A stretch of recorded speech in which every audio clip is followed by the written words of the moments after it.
Ce Jérôme Lidoire en question, qui est le personnage central de cette histoire, il est sorti d'où? C'est un personnage qui est fait d'une mosaïque de personnalités que j'ai rencontrées.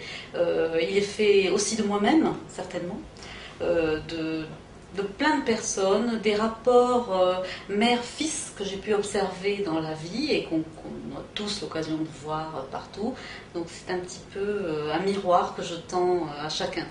Autant dans le personnage de la maman que dans le personnage du fils, cet auteur très célèbre et qui, malgré tout, un enfant.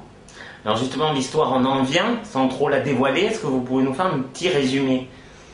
C'est une histoire qui se passe donc de nos jours, un auteur adulé, prix Renaudot, prix Goncourt, qui renie ses origines et qui malheureusement pour lui va être obligé de revenir dans son village natal pour être fait citoyen d'honneur.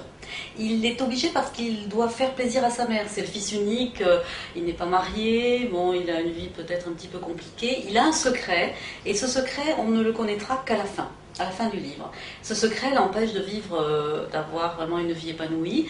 Il joue sa vie, il surjoue sa vie, il crée son personnage. Tous les jours, il invente la personne de Jérôme Lidoire, alors que lui-même est Jean-Claude Lagrive, le fils d'instituteur de Mézieux-sur-Lidoire, un village fictif de Dordogne.